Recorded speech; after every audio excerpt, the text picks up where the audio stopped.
souvenir demeurent les 2 minutes de silence.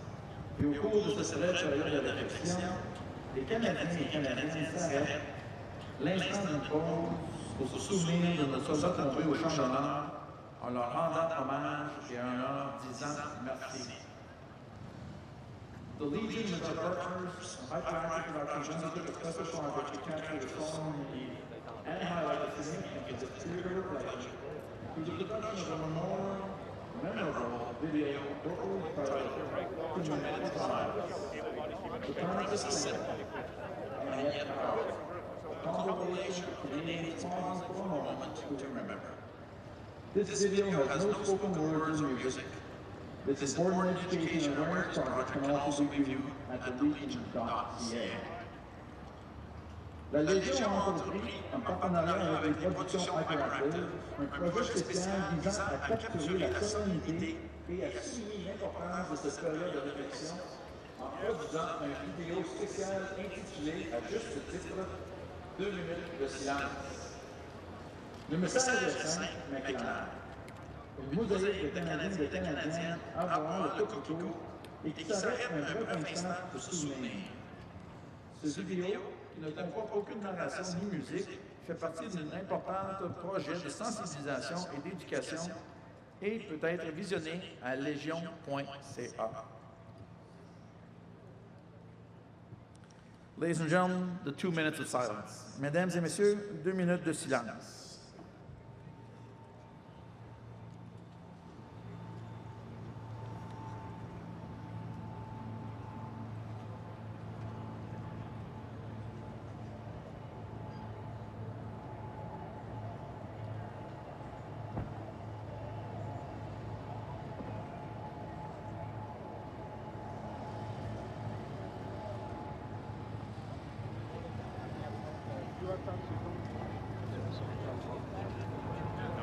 She'll arrive by vehicle, sir.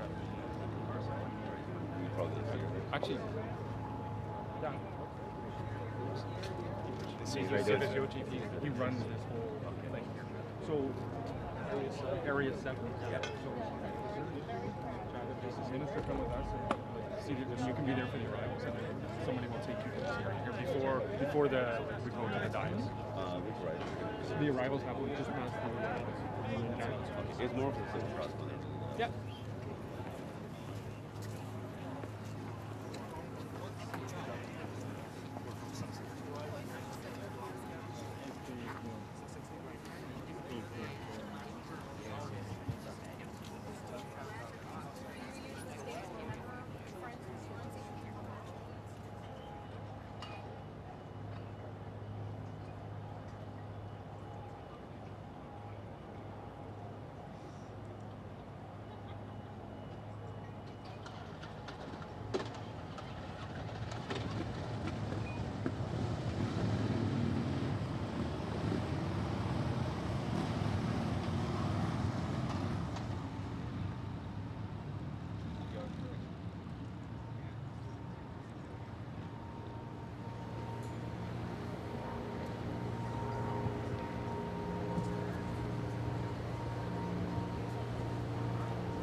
Nice to meet you. Where are you guys from? Dunrobin.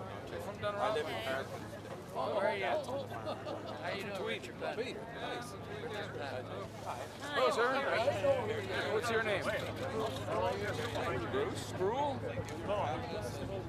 Bullock. Okay, nice to meet you. Who'd you serve with? Like Army? Tanks? Okay.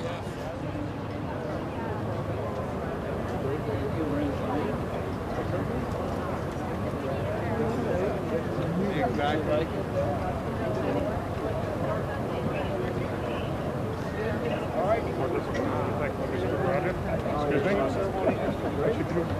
Yeah, we were. It didn't take long to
find it. Oh, keep your gloves on, sir. That's all right. Kevin West. Pleasure and honor to meet you, sir. Our youngest friend, Cynthia. It's hard. Oh, very good. What's that? The RMC, very good. That's right. So, because we don't live here, we pay a special. Absolutely. Sir, how are you this morning? Kevin West. Frederick Tadell. Nice to meet you. You look like you could be out on parade, actually. Pardon? You look like you could be out on parade. I was planning on going on the walk, but I got. We just met him. Dad, did you meet my father? I did. We were just shaking hands. We'll do it again. Korean War back. Fantastic.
le jour de souvenir un carrefour d'Est.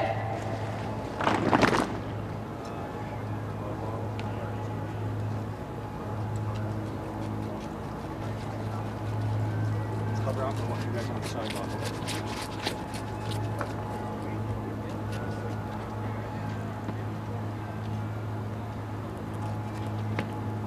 Alignés par la droite, coude à coude. Par la droite, alignés.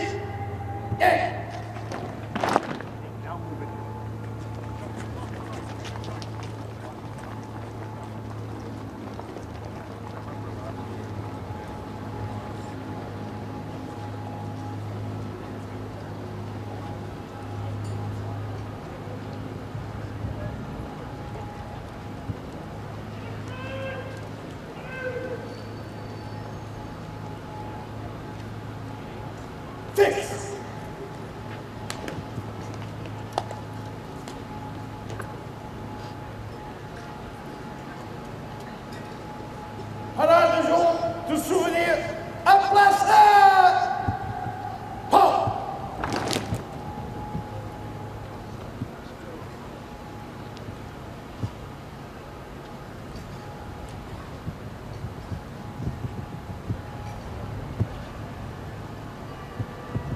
Ladies and gentlemen, welcome to Canada's National Remembrance Day ceremony. Mesdames et messieurs, bienvenue à la cérémonie nationale Jour du souvenir du Canada. This morning, Canadians from coast to coast to coast will gather at cenotaphs and memorials in communities throughout Canada to pay their respects to the 117,000 brave men and women who have laid down their lives for us in war and in military operations both at home and overseas. From the early days of our history to the service of our troops in Afghanistan and other missions around the world, we stand here today to honor, thank, and remember all those who have made the supreme sacrifice for our country, for our freedom, and to renew our pledge to them to never forget. Aujourd'hui, les Canadiens et Canadiennes, d'un bout à l'autre du pays, se rassembleront au cénotaphe et aux monuments commémoratifs dans les communautés du Canada pour rendre hommage aux 117 000 braves hommes et femmes qui ont donné leur vie pour nous durant les guerres et les opérations militaires ici ou outre-mer. Depuis les tout débuts de notre histoire, jusqu'au service de nos troupes en Afghanistan et dans d'autres coins du monde, nous sommes toujours ici, aujourd'hui, pour honorer, remercier et se souvenir de tous ceux et celles qui ont fait le sacrifice suprême pour notre pays et nos libertés et pour leur renouveler notre engagement à ne jamais les oublier. Special guests attending the national special presentation from Global National.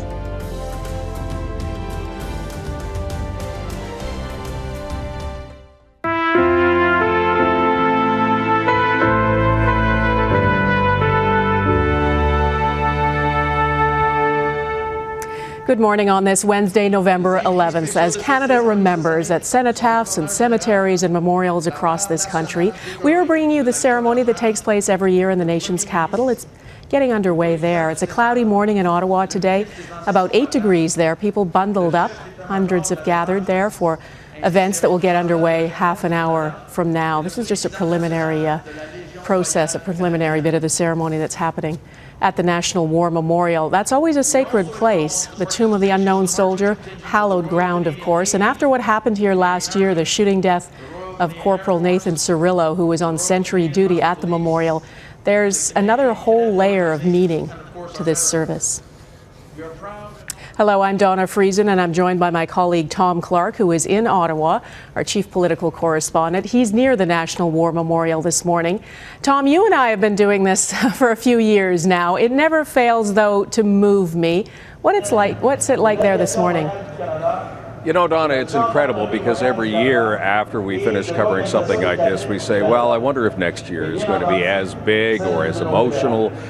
Well, I got to tell you, there are thousands of people here. This crowd is getting bigger, literally getting bigger every year, and I think it is because we're coming to the realization that that generation, the greatest generation, is dwindling. Their time is slowly, perhaps quickly, coming to an end, and this is sort of our last chance as a country over the next few years to say thank you.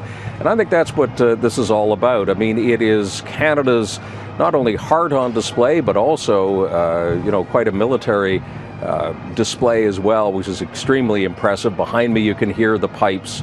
And we, of course, have a new Prime Minister attending this year. So it is perhaps all the more special. Well, joining me now is Canada's newest Minister of National Defence, Harjit Sanjit. Thank you very much for being here. Thank you for having me. You're a Minister of the Crown, yes, but you're also a veteran. Yes. Distinguished veteran, I might add, by all the medals that you've got on here. Tell me about your experience. Tell me about your experience, particularly in Afghanistan. Mm-hmm. What thought that comes to mind is the people that I served with. We have a lot to be proud of as a nation. That for the people, the men and women that wear a uniform, absolutely phenomenal. And it's actually a privilege and an honor to be able to work with such extraordinary people put into very difficult circumstances, using their innovation, using bringing the Canadian values to a conflict, and making that change. And some changes you'll never see on the news, but I got to personally see at the village level, and it's very touching and humbling. And Canada has a lot to be proud of. Well, we have a lot to be proud of, and I've read the documents from the Pentagon and from other sources talking about your service in Afghanistan and how distinguished it was and what you did not only for Canada, but for the coalition as well. Can you tell me a little bit about that? Well, again, I give my credit to the soldiers and the people that I work with, and in Canadian. It wasn't about me, it was about representing Canada. I was able to bring my policing experience into the picture. We're able to have an impact, but any success that I had has been out of necessity. I'm just very fortunate to be put into that role. Spoken like a true veteran. Let me ask you one question. When you were in Kandahar, in the Panjwai, all the places that I know, did it ever cross your mind that you'd be Minister of National Defence fairly soon? Not at all. No. No. Just like I said, it's very humbling to be in this role, and as I said, the men and women in uniform right now serve Canada, and it's my job to serve them. Minister, thank you very much for your time. I appreciate it. Thank you. Thanks a lot. Thank you. We'll get flying soon. Donna, that last reference is the new Minister of National Defence wants to go up for a flight. He said that he was on his way to getting his pilot's license, but then he got sidetracked to do his rather heroic duty in Afghanistan. 3 tours for which he earned the praise, incidentally, of the highest levels of the United States military for some incredible work that he did over there. Yeah, just remarkable history that he has and brings into this role. Tom, this is Justin Trudeau's first Remembrance Day as Prime Minister. There's so much hope, so much expectation resting on his shoulders now. Veterans especially expecting a change in how the government deals with them. So many people were unhappy with the Harper government's approach. Do you think we're in a new era now? Well, I think everybody hopes that we are in that sense. Certainly, there's a whole bunch of firsts here. Not only is it Justin Trudeau's first Remembrance Day ceremony as Prime Minister, but we have a new Chief of the Defence Staff, General John Vance, who spent some time, a lot of time actually, in Afghanistan. We have a new Minister of Veterans Affairs, as you just saw, a new Minister of National Defence. And so I think that everybody in the system is hoping that perhaps there's a renewal going on and perhaps a new way of looking at things. Certainly, the words have been comforting to those veterans who felt that they had been left out. As always in politics, we'll see what the follow-through is like. All right, Tom Clark, thanks. We will be coming back to you as we watch people gather for the service that will officially begin at the 11th hour of the 11th day. That's 11 o'clock Eastern, of course, in Ottawa. Well, there's nothing poetic about war, but there is a long tradition of writing about the futility of war, about all the lives lost. In Flanders Fields is perhaps the best known poem. It was written 100 years ago by a Canadian field surgeon, Lieutenant Colonel John McCrae. He composed it in 1915 on the battlefield near Ypres, Belgium, a day after his friend had been killed. The power of that poem is seared in our collective memory. We all know it now, all recited it as children. Our Mike Armstrong looks at the mark that single poem has left. Good afternoon. Hi, Dave. Hi, nice to meet you. They are two men who know the incredible brutality of war.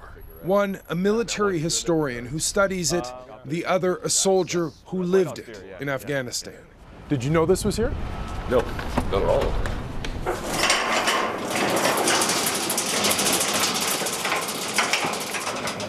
It sits in the archives of McGill University's medical library.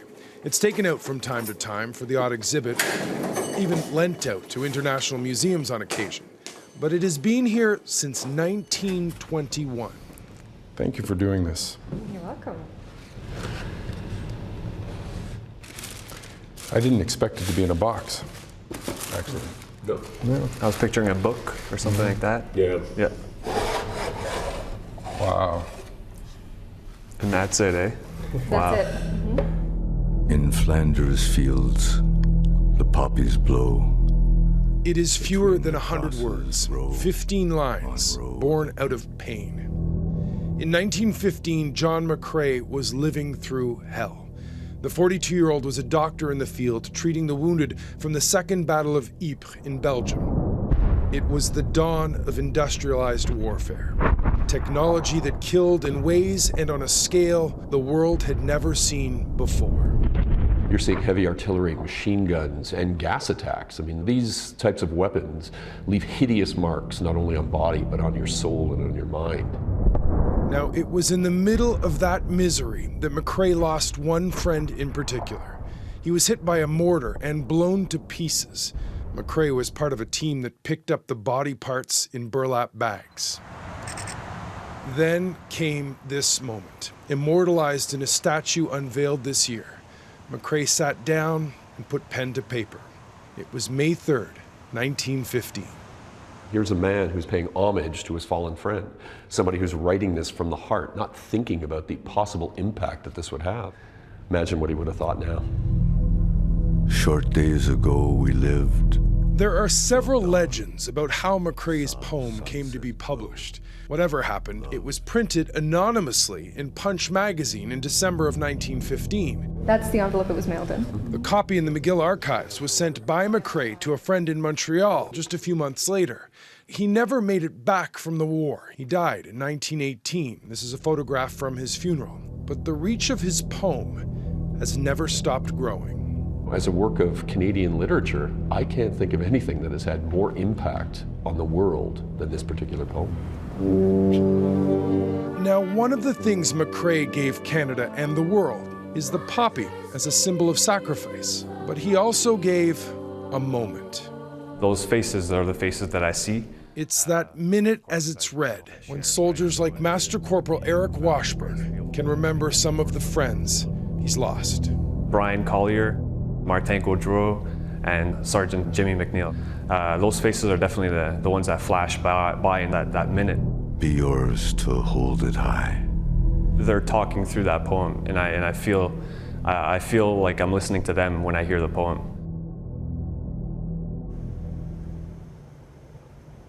And you are looking at the National War Memorial in Ottawa, the red carpet there for the dignitaries, the people gathered all around. The service is set to begin in about 20 minutes from now. Also with us in Ottawa this morning is Andrew Birch. He's a historian at the Canadian War Museum. Good morning, Andrew. Good morning. That piece about In Flanders Fields, you know, we all know the poem, of course. We all learned it as kids, but what's remarkable is the power of those words. As Mike said, only 100 of them, but they touch us so deeply. How important is that poem in helping new generations, younger people understand war? Well, it's one of the most famous poems of the First World War, published and republished around the world, translated, and had tremendous reach during the First World War. It was quickly adopted and brought into use in fundraising to garner support for the war, but it's taken on a different meaning since the end of the war, really one of remembrance. So it's a simple poem, but the meanings are very straightforward.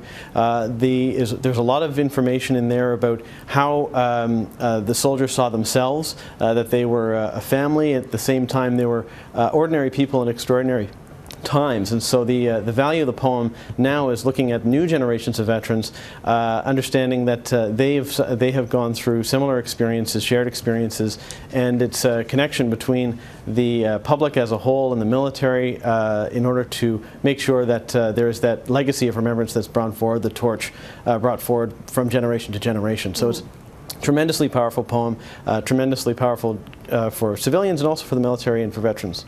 Certainly. We're watching some pictures from Ottawa now, some young people in the crowd there, parents bringing their children to this ceremony. You know, memory serves many purposes. It can take many forms, of course. Can you take us through the importance of today's Remembrance Day ceremony in Ottawa? Certainly. Well, the Remembrance Day ceremony is really a public recognition of private grief of those who've lost people, friends, family in military service. There's been more than 116,000 Canadians who've laid down their lives in service to the country. And this is a tremendous moment in Ottawa and at cenotaphs around the country where people can gather and publicly mark their respect for those who've lost their lives. The nature of Remembrance Day has changed dramatically over the years in terms of its size and even its name. It was Armistice Day from 1919 right through to 1931 when the name was formally changed to Remembrance Day. So the meaning of the day has changed somewhat, and the numbers and conflicts that are recognized at Remembrance Day ceremonies has also expanded as Canada's military deployments have changed in the First World War, Second World War, Korea, Cold War, NORAD, international peacekeeping operations, and more recent missions such as the ones in Afghanistan and in Iraq. All right, Andrew Birch, thank you so much. We will come back to you a little later. Sure. And as we watch the veterans and other guests gather in Ottawa for the ceremony, which will begin about a little over 15 minutes from now, today, of course, is about remembering the past, but the fact is there are Canadian men and women serving right now, fighting a new kind of enemy, an enemy without a country, an enemy driven by a ferocious and brutal ideology. In September 2014, Canada officially entered into a rapidly evolving conflict in the Middle East, a battle with a new and brutal enemy, the so-called Islamic State. Operation Impact is led by the U.S., Canada joined in the air war, first on missions over Iraq, then extending into Syria. 600 personnel and 69 special forces are on the ground. In March, 31-year-old Sergeant Andrew Doiron was the first casualty, shot and killed by Kurdish forces in Iraq as his unit was returning to an observation post in the darkness. 3 other Canadians were wounded. The military called the friendly fire incident a tragic case of mistaken identity, linked to a breakdown in communication. As the fight against ISIS drags on, almost 750,000 people have embarked on perilous journeys, fleeing their war-torn homes in search of a new, safe life in Europe and in Canada.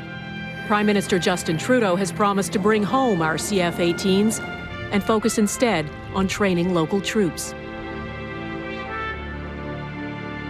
With me now is Corporal Tim Laidler, who served in Afghanistan, now works with veterans. Nice to have you here, Tim. Welcome. Thank you. You know, we're sitting here in the safety of the studio. A lot of people are watching us from home this morning. But for those who are still on the front lines, involved in Operation Impact, what's Remembrance Day like when you're on active duty? Well, obviously it is quite different. The security threat is always there. For myself in Afghanistan, we often did have to unfortunately go through ramp ceremonies. Whenever a Canadian died, there was a large ceremony where all the soldiers would stand and salute as the casket was taken on to the Hercules to come home. And you have to, always think about the security there. If there was a rocket attack, for example, the protocol was for everybody on the parade to lay down in the prone position, wait until the threat is over, and stand back up and continue the ceremony. And keeping in mind that after the ceremony was done, we were somber, we remembered, but then we had to go right back onto our mission. So you really did have to sort of bottle it up and just get on with the job. Yeah, and bottling it up, I guess that's pretty much what you do as a soldier, right? There isn't time, and there probably isn't the emotional energy to even let things sink in. Exactly, and that's why Remembrance Day is so important, that we keep coming back to it, to give those who served an opportunity to really reflect, and those emotions that weren't expressed and weren't talked about, this is hopefully an opportunity for them to take a moment with their families and tell some of their stories, or bring up some of the things that did impact them when they served overseas. Mm-hmm. We're watching the motorcades arrive now, expecting the first of the dignitaries to begin to arrive. As we watch that, Tim, just talk to me about, I think you came back from Afghanistan in 2008. That's right. So it's been almost 8 years. When you watch this, though, does it have more meaning the more time passes? Does it become more poignant for you? It does, and I find myself now, it's been 8 years since I was over there, is really talking a lot to my friends and those about, was the mission worth it, and what sort of changes we're seeing in Afghanistan and hearing, and obviously there's not as much attention on Afghanistan, but we still do have a lot of friends, those who I met from the Afghan army and those translators who still have family in Afghanistan that now live in Canada, that are continually giving us updates on the progress that's being made and some of the challenges they continue to face. And for myself, I find myself wondering, I really hope that we did make an impact. And I believe we did, and I hope that it's a long-term impact, though. Yeah, that is the hope for everyone, of course. As we watch now, we're seeing the Prime Minister, Justin Trudeau, arriving for the Remembrance Day ceremony with his wife, Sophie. This is the first Remembrance Day ceremony, of course, for Justin Trudeau, who was elected so recently. We will await the arrival of the Vice-Regal Party after this. This is a big moment for Justin Trudeau. He has made a lot of promises to veterans in particular about how things will change under a Liberal government. Tim, I don't know if you can talk to me a bit about this, but what your friends and fellow veterans said about the way things were in the past and whether things will change now. We have a new Veterans Affairs Minister. We have a new Defense Minister who himself served in Afghanistan. Is there a higher expectation now, do you think? I think so, and I happen to know the Minister of National Defence, Harj Sajan. We served together actually in the same regiment. Oh, you did? Okay. Yeah, and a lot of respect for him. I think a lot of people are bringing up the question about the pensions. That was a campaign promise, and they're optimistic and looking forward to see what sort of policy changes now are going to come forward and what that's actually going to mean to the individual veterans. Mm-hmm. Next, we're going to see the I believe it's the Governor General arriving, the Vice-Regal Party, the Governor General and his wife. Maybe we can bring in Tom Clark. Tom, are you with us? Yeah, hi, Donna. The person arriving now is the Silver Cross mother, the mother of Jordan Anderson, Corporal Jordan Anderson, 3rd Battalion of the PPCLI, Princess Patricia Canadian Light Infantry, who died in a roadside bomb in Afghanistan on July 4th, 2007. I was there when that happened. 6 Canadian soldiers and 1 Afghan interpreter killed in that attack, one of the deadliest attacks against Canadian forces in a single day during the Afghan campaign. And I can see that Mrs. Anderson is just arriving now, Sheila Anderson. She is incidentally originally from Yellowknife, but calls the Northwest Territories her home. And interesting, Tom, she says, I think that, I know you spent some time with her yesterday, she says that she doesn't represent just mothers but whole families, because whole families mourn and lose children in war. It's a role, of course, that no mother ever wants to take on, and incredibly difficult for her today. It is, and she's very emotional. We have a piece with her. You'll see how emotional she is about all of this, but one of her great causes, Donna, is that she wants everybody to understand that she is still fighting for the causes that her son stood for, which is more justice for veterans and more jobs for veterans. Urging companies, employers across this country, hire a veteran. They need help. All right, as we watch Sheila Anderson, the Silver Cross mother, take her place there with the dignitaries, let's take a look at Tom Clark's piece. He had a chance to meet with her yesterday.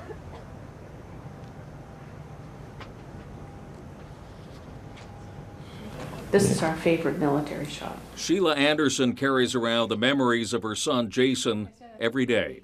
He's very much a nonconformist. He didn't like to follow the rules, so we were pretty surprised that he joined the military because you have to follow the rules there. So we were like, why did you choose that? he felt that he could make a difference, so that was his choice.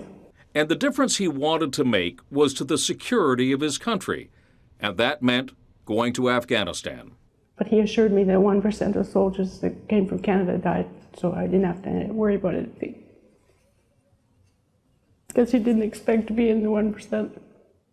On his second tour of duty in Afghanistan, July 4th, 2007, 2 weeks before his 26th birthday, Corporal Jason Anderson, 3rd Battalion of the Princess Patricia Canadian Light Infantry, was killed by an IED in the Panjwai.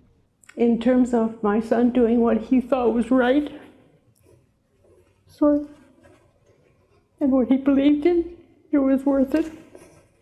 In terms of war, since the War of the Roses, people have been killing each other for doing the same thing for the same reasons and getting the same results, which is really no result.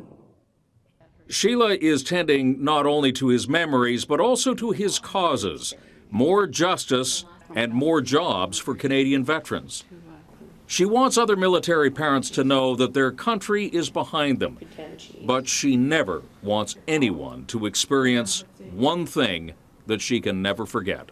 It was like the Highway of Heroes when we transported Jordan. We met his transport plane from Trenton to the morgue in Toronto. The bridges, they tried to prepare us for that, but there's no preparing for that. Hundreds of people on bridges.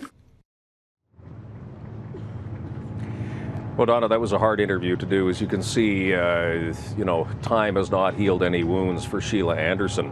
As I'm speaking, the Governor General is just arriving, so the ceremony is about to begin. Interestingly enough, Sheila Anderson, who you just saw, is going to be one of the first people to greet the Governor General when he gets out of his motorcade.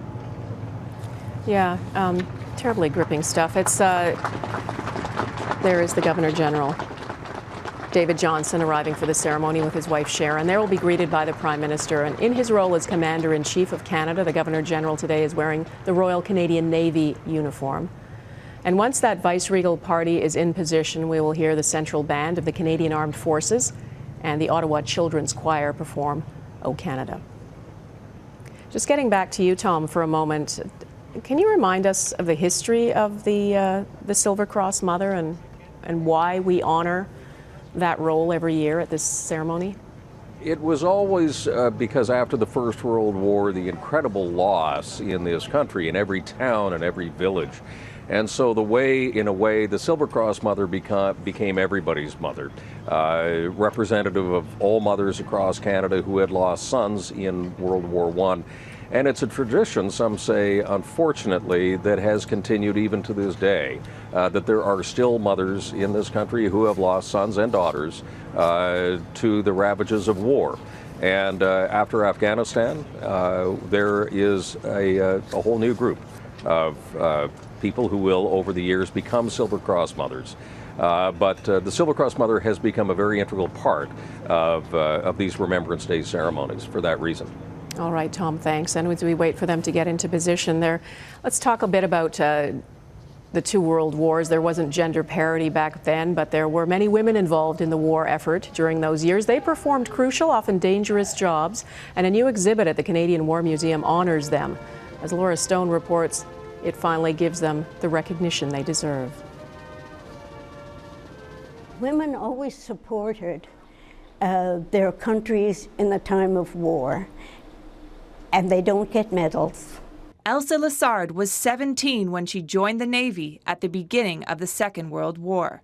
It paid $55.80 a month, which was a lot in 1939 for a teenager. Canada needed more manpower for its war effort, so we started recruiting women. Lessard ended up as a wireless operator at a secret station. Now we're going to be intercepting the enemy's messages sent in international lingo of the time, which was Morse code. Now 93, Lessard was one of thousands of women who served in the military during both world wars. They manufactured munitions, worked as clerks and drivers, and even served as spies. And women should be proud of their role in civilization. But their work is often overlooked, and at this War Museum exhibit, Lessard hopes Canadians will remember. Everybody was doing what they could for the war effort. Others, like Barbara McNutt, sold war stamps, even though she was only 12. We somehow had a feeling that even though we only earned a few dollars each Saturday morning, that every little counted. But the change didn't last long. As soon as the war was over, they wanted you back in the kitchen. Still, Lessard believes her contribution helped pave the way forward. Women should be equal, and they are, and that's a big pleasure for me to find out women are now commanding ships. Lessard has witnessed a world war and a social revolution, but it hasn't dampened her love of life. We'll hum something jazzy. Proving every precious moment is still worth celebrating. Look at you, still dancing. Oh, what a fantastic moment. It's terrific. And as we wait, let's listen in to the service at the National War Memorial.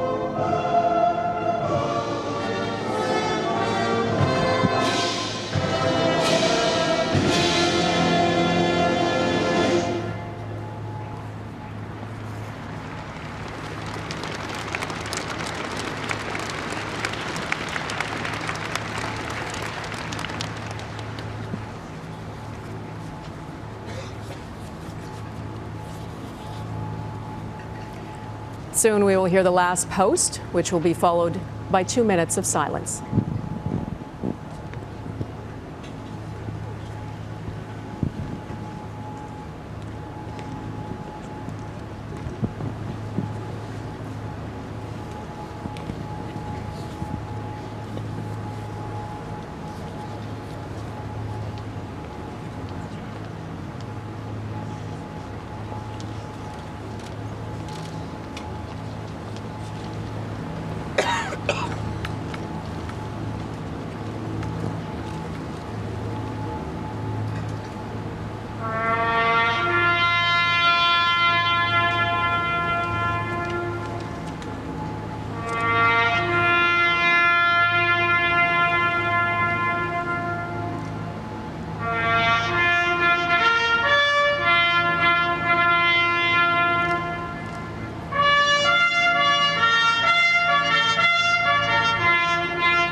of Ottawa who began playing the bagpipes at the age of 10. His grandfather was a piper during the Second World War.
There is always a fly past during these ceremonies. It's hard for the TVs to capture. Oh, well, there we got it. Actually, excellent shot. It's two CF-18 Hornets from the 425 Tactical Fighter Squadron.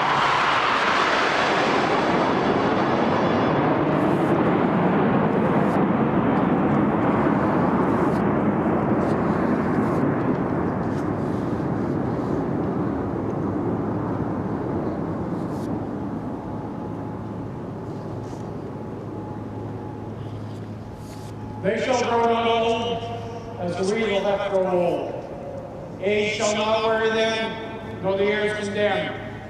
At the going down of the sun, and in the morning, we will remember them. Now the act of remembrance. Ils ne vieilliront pas comme nous, qui leur They shall avons survécu. grow not old as we that are left grow old. Age shall not weary them, nor the years condemn. At the going down of the sun and in the morning, we will remember them.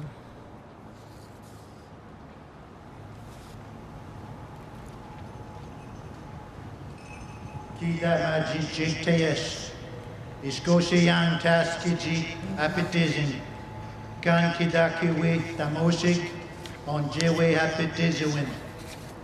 Asijis and Doso, Bibanakak Kiji, Pachini Apishpang, Iskomits Kizis, Asis Kijui, Bakawak, Kida Mamino Migan. Kida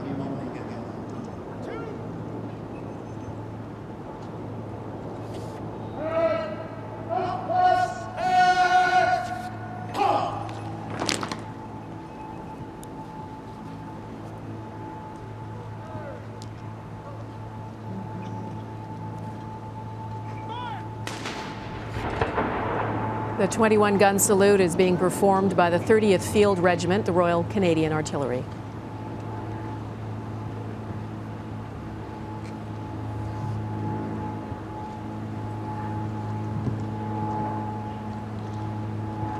I invite you, according to your own tradition and conscience, to pray for God's blessing and guidance, or simply to use this moment for personal reflection as others pray.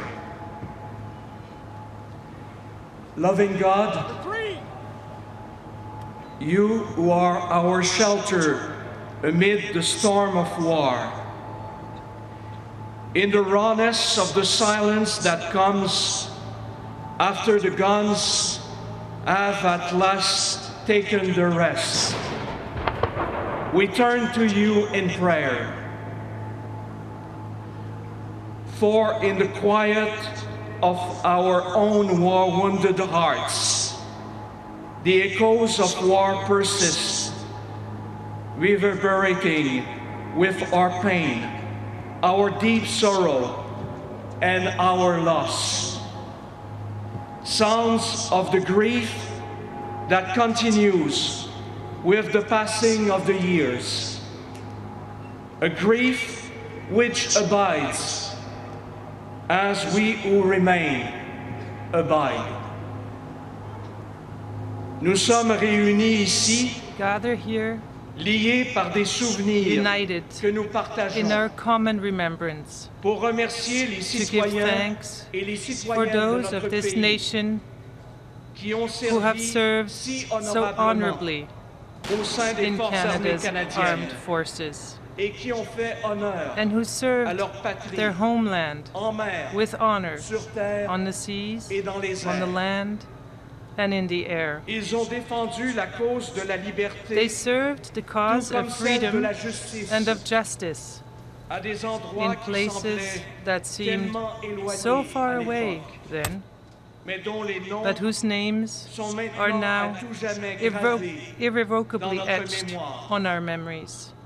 Ypres, In Ypres Beaumont and in Hamel, Normandy, Vimy Vimy, et la Normandie, les Pays-Bas, during the lors liberation des of the opérations Netherlands, de libération, and in defense Hong Kong, of Hong Kong, dans le cadre des opérations de défense, on the cold waters la Corée, of the les eaux Atlantic, froides de in l'Atlantique Korea, et le ciel de over l'Angleterre, the skies of Britain, Kapiong at et la colline Kapyong and Hill 355, 355, le canal de Suez in the Suez et la Canal, Bosnie, and in Bosnia, l'Afghanistan in et de Afghanistan, nombreux autres and in endroits. so many others. We offer our heartfelt thanks, and we refuse to let their names fall silent.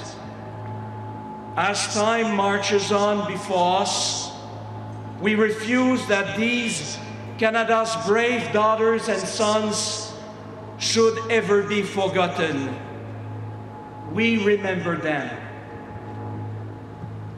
God of all mercy, you bind together what has become broken in us and lift us from the dust of our despairs and our sorrows. We lament the aftermath that comes from our wars and our conflicts. How we watch loved ones bear wounds in their souls, in their minds, in their bodies. How the violence which they have witnessed and in which they have participated lingers and can cause us to become distant from you, from those whom we love, and even from our own selves. In your merciful grace, remember, we pray, our veterans, their families, friends, and caregivers, and all who work on their behalf, that they might know that they are encircled by a community of loving care, which will work to bring relief when they suffer, support where they are in need, and restoration when they have felt isolation and loneliness. Ô Dieu de sagesse, God of wisdom, fortifie ceux et celles qui nous strengthen our dirigent leaders dans le cadre as they de work l'exercice to de fulfill leurs their responsabilités. responsibilities. Nous prions pour We notre pray gouverneur for our général, Governor General, David Johnston, pour notre Premier ministre, our Prime Minister, Justin Trudeau, pour notre ministre de and la our Défense Minister of nationale, National Defense, Harjit Harjit Sajjan. Singh Sajjan. Pour notre ministre des Anciens Watch. combattants, We pray Kent over Hare. our Minister of Veteran Et pour Affairs, notre chef Kent Hare, d'état-major de la Défense, and our Chief of the Defense Jonathan Staff, Vance. Jonathan Vance.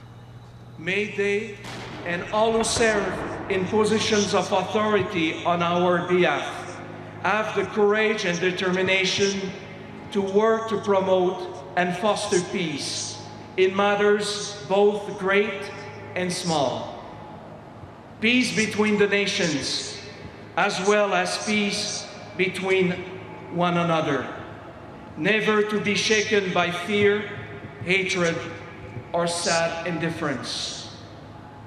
God, our refuge, watch over our dear nation of Canada and her manifold peoples, drawn from the many nations and cultures of this world, that from sea to sea to sea, our diverse backgrounds, perspectives, needs, and beliefs might be embraced as strength rather than as cause for division, so that the abiding peace of which we have dared to dream, for which we have mightily labored for so long, and for which we have paid so dear a price, through the lives of our loved ones, whose sacrifice we recall today, might at last be firmly established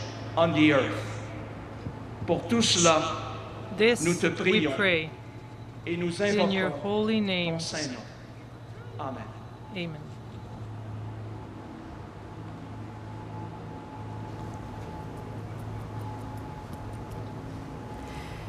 In Flanders Fields will be performed by Ottawa's Children's Choir and the Central Band of the Canadian Forces. Ladies and gentlemen, please be seated. Mesdames et messieurs, veuillez vous asseoir. The vice-regal party will now begin placing their wreaths.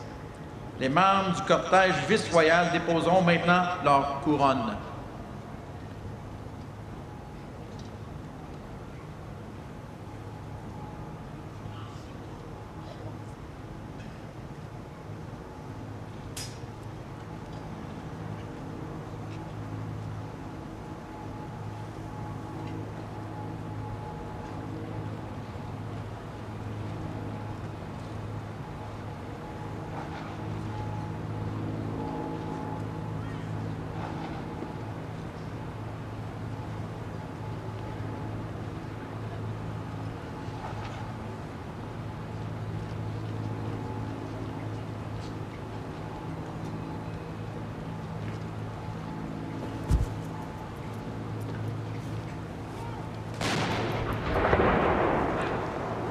As always, the first to lay a wreath is the Governor General, David Johnston, with his wife Sharon, who lay a wreath on behalf of the people of Canada.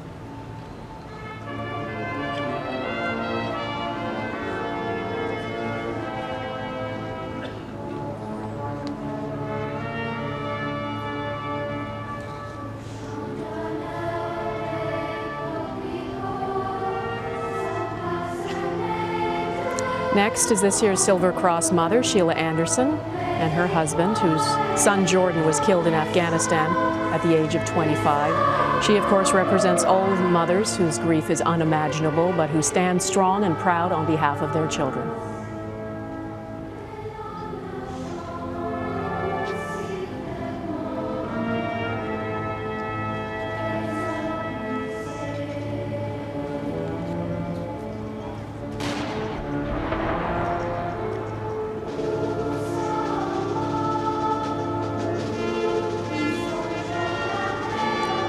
Prime Minister Justin Trudeau and his wife Sophie are laying a wreath on behalf of the Government of Canada. This is the first time he's doing this as Prime Minister.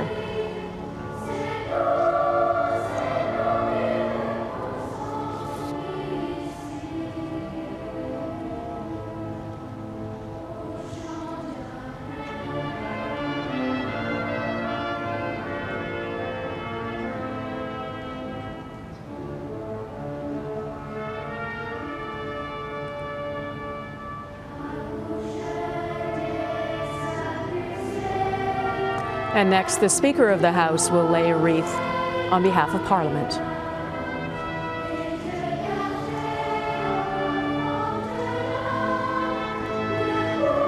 I should correct myself and told it's the Speaker of the Senate.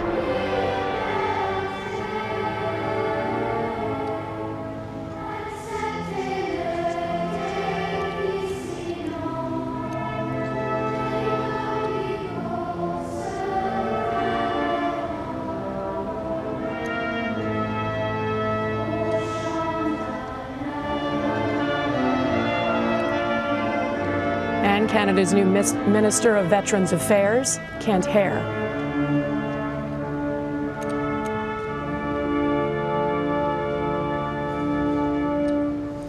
And as we continue to watch the wreath laying ceremony, which will go on for a little bit, let's bring our Tom Clark back in. Tom, you have a guest with you there at the National War Memorial.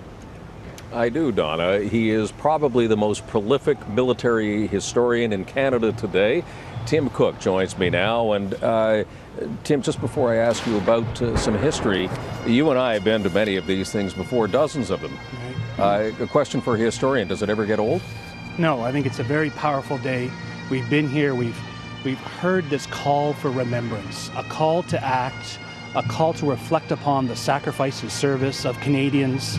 I'm looking out into this crowd, I'm looking at veterans who are 90 years old, 75 years old, and I'm seeing 25-year-olds and 30-year-olds as well. And this is a day, I think, that has been going now for about 95 years, since 1919, and it still seems to resonate, and it still seems to affect Canadians, and Canadians want to pay their respects. One thing that always strikes me about this day is that here, we're looking at this magnificent war memorial behind us, and in towns and cities right across this country, what you see is a reflection of World War I, a war that you have documented. Right. We don't see too many reflections of World War II, and as that greatest generation is beginning to pass, why is that? Well, you're right. We're in the 75th anniversary of the Second World War. All of the signs and symbols are really drawn from the First War. The poppy, John McCrae, 2 minutes of silence, Armistice Day, that's now Remembrance Day. And we seem to have almost skipped over the Second World War. Of course, our veterans are still here, but they're dying out in greater numbers. We're down to about 75,000. And I think now is a time maybe to reflect upon the passing of this generation, as you've said. What can we do to listen to them, to hear their stories, to write them down, and really to reflect upon what they did for our country and for the world? And I think, too, the other thing that strikes me, perhaps in the vein that you were just talking about, year after year, these crowds get bigger. They do. And I'm wondering if that's because we realize that there is this passage of time inevitably that it's going to take from us, the people that secured our freedom all those years ago. Yeah, I think you're right. I think Canadians are reflecting upon this, and I've seen this. I think you have too, since really the 50th anniversary of the end of the Second World War, 1994-95. We saw a real surge among Canadians in a desire, I think, to pay respect to the veterans of that time period. And we've seen that really for, 20 years now, but we are coming towards the end of that, I think, and it's an important time to think about how we will mark the end of this generation that has done so much for our country. And really, and I'll conclude with this, but the psychological impact of World War I is really still with us, even though the toll was greater in World War II. Yeah, I think it's the image of the trenches, the Western Front, the rats and the lice and the death and destruction, the war that never seemed to go anywhere, the war of attrition. Of course, the Second World War, Canada lost 44,000 dead. I mean, we paid a terrible price there. But it seems to have been a good war, or maybe a necessary war, a war that had to be fought. And I think Canadians reflect upon that, although it still seems to be the First World War, 100 years ago, that has a hold on our imagination. And as somebody who has been myself with Canadian troops in more modern conflicts and so on, the bravery, the courage, and the heroics continue. Tim Cook has just finished on his second book on the Second World War, Fight to the Finish, After the Necessary War. Terrific reading if you're moved by what you see today. Tim Cook, thanks very much for being here. I appreciate your time. Thank you very much. Donna. All right, thanks, Tom Clark and Tim Cook. And let's go to Tim Laidler, who's with me here. Tim, your final thoughts as we watch people laying wreaths here about what this all means for you and for your generation of veterans who fought in the Afghan War. Well, I think, one thing I really reflect on is those who are continuing to struggle now. They've served overseas, friends who served in Afghanistan. They are still dealing with issues like post-traumatic stress disorder. We've seen a lot of coverage of the suicides in the military and in the veteran population. I think we need to reflect, we need to look as a community what we can do to make sure we're addressing those issues. And there's a lot of organizations in Canada that have really stepped up to the plate, the Royal Canadian Legion, UBC with the Veterans Transition Network.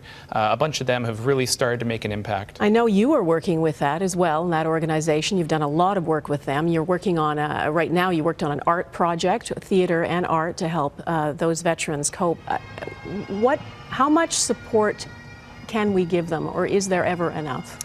I think there's always more we can do. I think people are looking for new solutions. And the art project that you mentioned is a really interesting piece where it was actually funded by Movember Canada.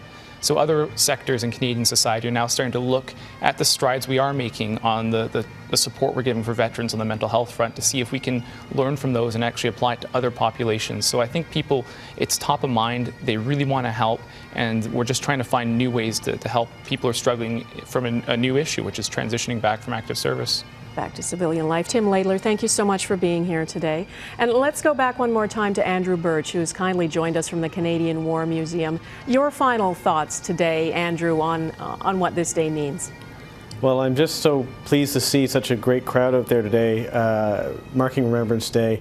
It's a very important event. Every time I've gone, it's meant something a little different for me.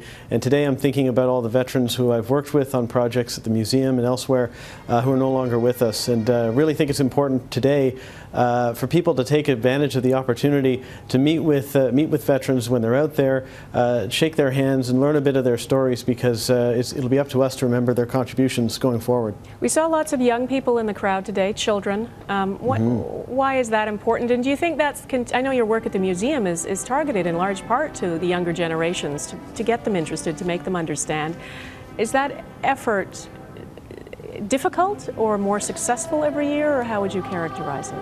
I think that there's a great deal of interest in military history. Certainly in school curriculum. We have upwards of 500,000 visitors every year, and so it gives us an opportunity to encounter with these people in their education, give them a chance to learn a lot about their military history, which is varied, amazing, and goes across many different conflicts. So yeah, there's Remembrance Day is one opportunity. There's opportunities in the classroom, but there's opportunities throughout the year for people to mark anniversaries, to take the time to learn about their military history, and the museum is certainly one of those spots of remembrance and education. All right. Well, thank you, Andrew Birch, for being with us today and for all the work you do at the Canadian War Museum. We appreciate it. Let's go back to Tom Clark, who's right near that wreath-laying ceremony there at the National War Memorial. Tom, your final thoughts this morning. You know, Donna, I always think, of course, about the veterans of the great wars, World War I, World War II, but on a day like this, I'm also thinking I've been with Canadian troops in theaters of war, in Somalia, in Bosnia, in Afghanistan, and I know some who did not come back. I knew them personally. And so my thoughts today are with the new generation, those soldiers who have risen to the greatest heights of public service in this country, and how much, frankly, I admire them all. So that's what I'm thinking today. All right, Tom Clark, thank you. And as the service continues at the National War Memorial, there will be more wreath laying.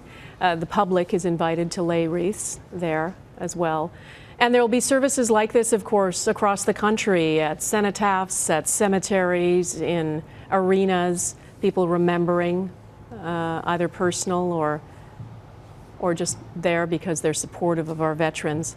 It is easier, of course, sometimes to forget than it is to remember, especially if remembering reignites the grief and the loss.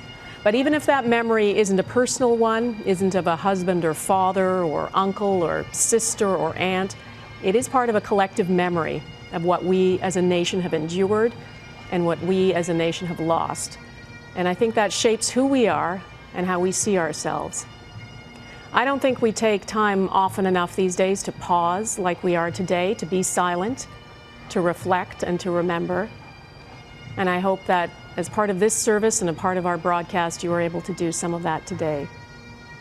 We will have complete coverage of the Remembrance Day services tonight, both from Ottawa and across the country. You'll find that on Global National and, of course, on our website, globalnews.ca. Thanks for joining us this morning. We leave you now with the words of Lieutenant Colonel John McCrae, as he wrote, "The soldiers are dead, but you have to help their memory live on."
Nous sommes ici sur cet emplacement sacré pour nous souvenir et témoigner.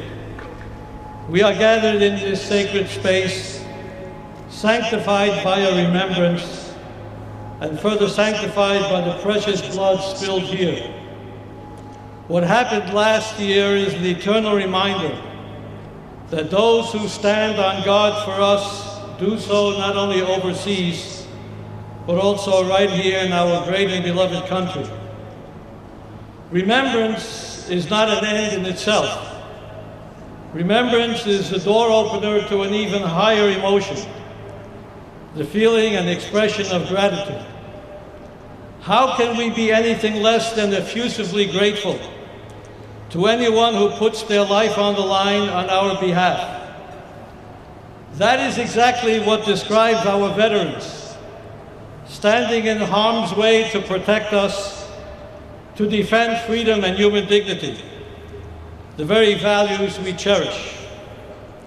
Theirs is a most eloquent appreciation of the sanctity of life. Our veterans, they are life sanctifiers, and this place where we stand is therefore by definition sacred space. For the supreme sacrifice that so many beloved Canadians made and were ready to make, on land, in the air, at sea, the dead, the wounded, the survivors, the war-bereaved, men and women, Anglophones, Francophones, natives, members of many ethnic and religious communities, we say together, bravo. We say again together, bravo, for putting their lives on hold and at risk in order to eliminate tyranny and defend liberty. Younger veterans and older veterans who meet today in mutual respect and admiration, we say again together, bravo, for fighting our fight to assure freedom and dignity for everyone, deserving to be celebrated, applauded, and eternally appreciated as authentic heroes. We say again together, bravo. May those who died be remembered lovingly. May those who were injured and traumatized be healed in body and spirit. May those who served and continue to serve live out their lives in a world that is free of terror and suffused with tranquility, the type of world they fought to create and to preserve, and for which we say again together, bravo. How do we say thank you to our veterans? By expressing our appreciation to any and every veteran we meet, in all places and in all times. By teaching our children how much in their debt we are and always will be. And by exclaiming in unison, for them to hear again together, bravo. Let us continue to make Canada worthy of their dedication and sacrifice, a country in which respect, harmony, inclusion, responsibility, and kindness define who we are.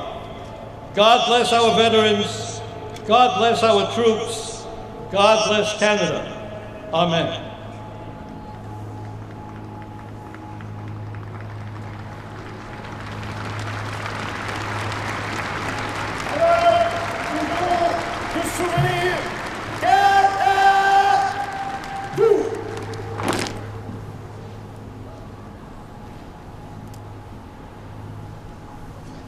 Ladies and gentlemen, God save the Queen.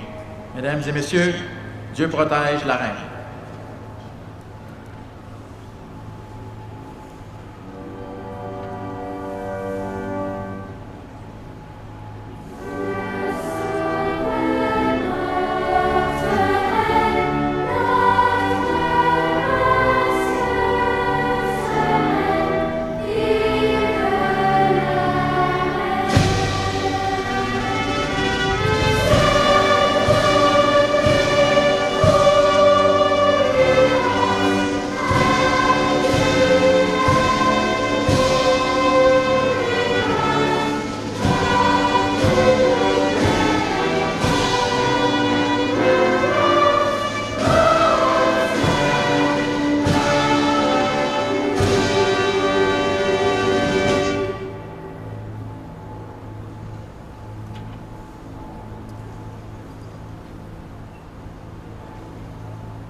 Ladies and gentlemen, the march past will soon commence, with our veterans leading the parade, followed by the Royal Military College of Canada, members of the Royal Canadian Navy, the Canadian Army, and the Royal Canadian Air Force, followed by HMCS Carleton, Governor General's Foot Guards, the Cameron Highlanders of Ottawa, the Royal Canadian Mounted Police, as well as cadets from the Navy, Army, and Air Cadet organizations, and the Navy League Cadets of Canada, followed by the 30th Field Regiment, Royal Canadian Artillery.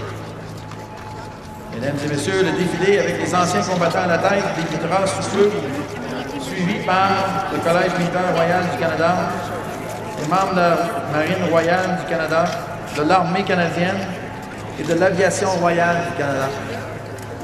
Le NCSM Carleton, le Governor General's Foot Guards, le Cameron Highlanders d'Ottawa, la Gendarmerie royale du Canada, les cadets de la Marine, de l'Armée et de l'Air, ainsi que les cadets de la Ligue navale du Canada et le 30e régiment de campagne du Royal Canadian Artillery.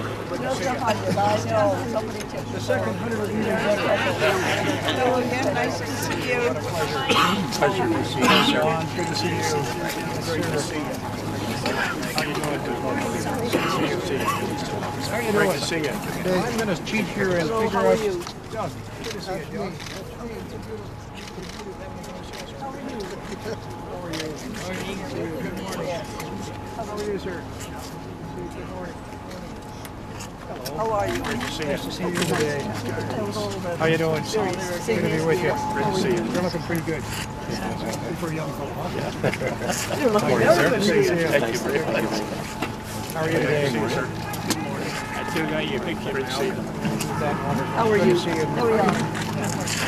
How are you today? Good to see you here. Good to see you. Hi there. Nice to see you. Better half.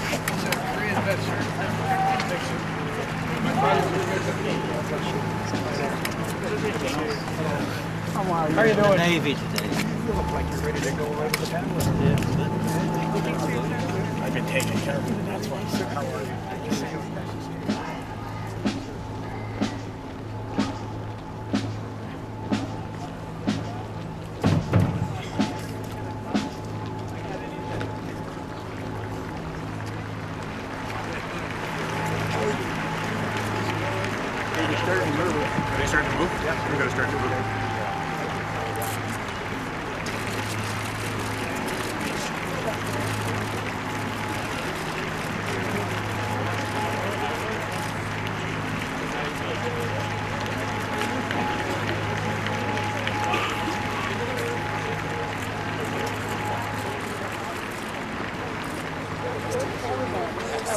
See you again. How are you? Oh my goodness. Good to see you again. Good for what you do. Good for what you do. Nice to see you. Good to see you. Great to be here.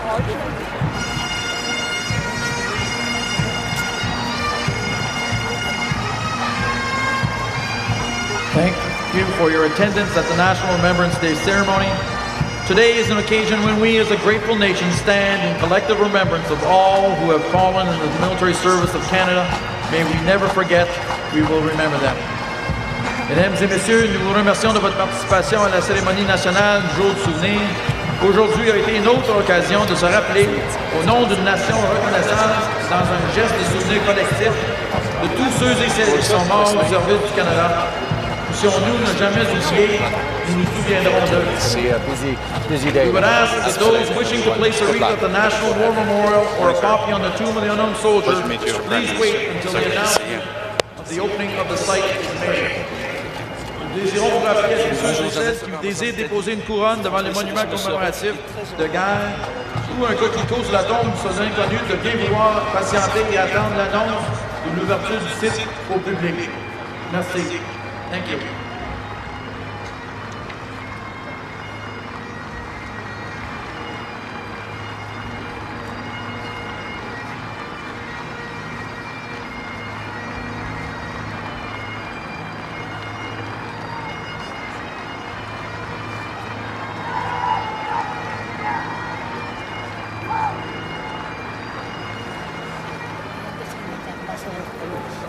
Congratulations for Venezuela. Mr. Prime Minister, say congratulations for Russia. We always remember our proud Brazil arms during the